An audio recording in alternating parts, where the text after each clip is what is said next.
નમસ્કાર, સમાચારમાં આપનું સ્વાગત છે.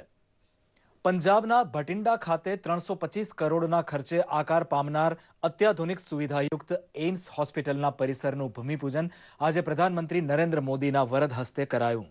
બાદમાં યોજાયેલી જાહેર સભાને સંબોધન કરતા પ્રધાનમંત્રી મોદીએ જણાવ્યું કે ગરીબ અને છેવાડાના માનવીઓને તમામ સુવિધાઓ પૂરી પાડવા સરકાર કટિબદ્ધ છે. પ્રધાનમંત્રીએ પડોશી દેશ પાકિસ્તાનને ચીમકી આપતા જણાવ્યું હતું કે સિંધુ નદીના પાણી પર ભારતનો અને અહીંના કિસાનોનો અધિકાર છે. સરકાર ખેડૂતોને પૂરતું પાણી મળે તે માટે બનતા તમામ પગલાં લેશે તેમ તેમણે ભારપૂર્વક જણાવ્યું. તેમણે જણાવ્યું કે ભારતનો જેના પર હક છે તે પાણીને પાકિસ્તાન નહીં જવા દેવાય. વારંવાર યુદ્ધના બણગા ફૂંકતા પાકિસ્તાન પર પ્રહાર કરતા પ્રધાનમંત્રીએ જણાવ્યું કે લડવું હોય તો ભ્રષ્ટાચાર સામે લડો, કાળા નાણાં સામે લડો, ગરીબી સામે લડો. અમારી સેનાએ તો પાકિસ્તાનને પોતાની તાકાત દેખાડી દીધી છે. પાકિસ્તાનની પ્રજા ગરીબીથી મુક્તિ મેળવવા ઈચ્છે છે. તેને પહેલા મુક્તિ અપાવો, પછી યુદ્ધની વાતો કરજો. આવતીકાલે ઉજવાનારા બંધારણ દિવસ નિમિત્તે બંધારણ અંગેની 2 પુસ્તિકાઓનું વિમોચન કરતા પ્રધાનમંત્રી નરેન્દ્ર મોદીએ કહ્યું કે દેશના બાળકો સુધી બંધારણની સમજણ અને તેના પ્રત્યે આદર દાખવવાની ભાવના પહોંચે તેનું ધ્યાન સૌ કોઈએ રાખવાનું છે.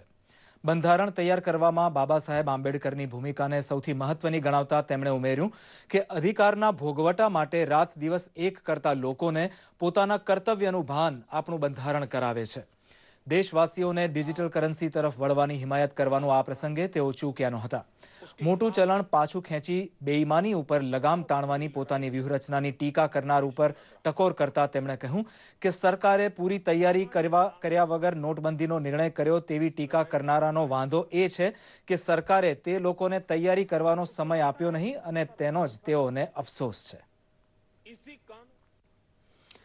નાણામંત્રી અરુણ જેટલીએ આજે લોકસભામાં જણાવ્યું હતું કે દેશમાં હાલ વિભિન્ન વર્ગોમાં 80 કરોડ ડેબિટ કાર્ડ છે, જેમાંથી 40 કરોડ કાર્ડ સતત સક્રિય રૂપે ઉપયોગમાં લેવાઈ રહ્યા છે. તેમણે ઉમેર્યું હતું કે સરકાર દેશમાં કેશલેસ લેવડ દેવડને વેગ આપવાનો પ્રયાસ કરી રહી છે. રોકડ ચલણને બદલે પેપરલેસ અને કેશલેસ આર્થિક વ્યવહારને ભવિષ્યની અનિવાર્યતા ગણાવતા તેમણે ઉમેર્યું હતું કે વિકસિત અર્થતંત્ર બનવા જઈ રહેલા ભારતે ચૂકવણીનો આધુનિક વિકલ્પ હવે અખત્યાર કરવાનો છે. Debit cards of various kinds which are already in circulation and 40 crore out of them are actively being used at the ATM machines.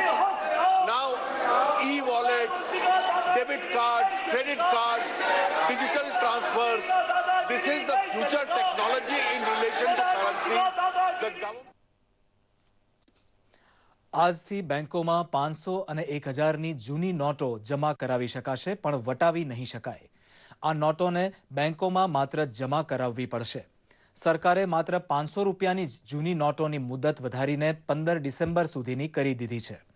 વિશેષ છૂટછાટવાળા સ્થળો જેવા કે પેટ્રોલ પંપ, સરકારી હોસ્પિટલ, ટ્રેન, મેટ્રો, વિમાની યાત્રા, મિલ્ક બૂથ, પબ્લિક ટ્રાન્સપોર્ટ, વીજળીનું bill, પાણીનું bill, tax, pharmacy, gas cylinder, કોલેજોની ફી વગેરેમાં આજથી માત્ર 500ની નોટો ચલણમાં છે, જ્યારે 1000ની જૂની નોટો માત્ર બેંકોમાં જ જમા થઈ શકશે. તો 2 ડિસેમ્બર સુધી નેશનલ હાઈવેના ટોલ બૂથ ટોલ ફ્રી રહેશે. મોટી રકમનું ચલણ બંધ થયા બાદ સિલવાસામાં જનતાને કેવી તકલીફ પડી છે તેનો અભ્યાસ કરવા માટે કેન્દ્ર સરકાર તરફથી સનદી અધિકારી રાજીવ વર્મા દાદરા નગર હવેલી આવ્યા હતા. સિલવાસા ઉપરાંત આજુબાજુના ગામડામાં આવેલી વિવિધ બેંકોની મુલાકાત લઈ રાજીવ વર્માએ નાની મોટી નોટ અને સિક્કાની ઉપલબ્ધતા કેટલી છે તેની જાત તપાસ કરી હતી તથા ચલણ વટાવવા માટે કતારમાં ઉભેલા લોકોના પ્રતિભાવ પણ જાણ્યા હતા. દાદરા નગર હવેલી વહીવટી તંત્રના વરિષ્ઠ અધિકારીઓ તથા અહીં લીડ બેંકની જવાબદારી સંભાળતી દેના બેંકના સિનિયર મેનેજર દિલ્હીથી તપાસ માટે આવેલા સનદી અધિકારીના પ્રવાસમાં જોડાયા હતા.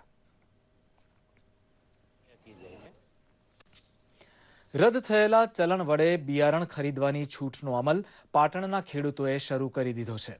ગુજરાત બીજ નિગમે ખેડૂતો પાસેથી આધાર કાર્ડ મેળવી જૂની 500ની નોટ સ્વીકારી બીજ વિતરણ કર્યું હતું.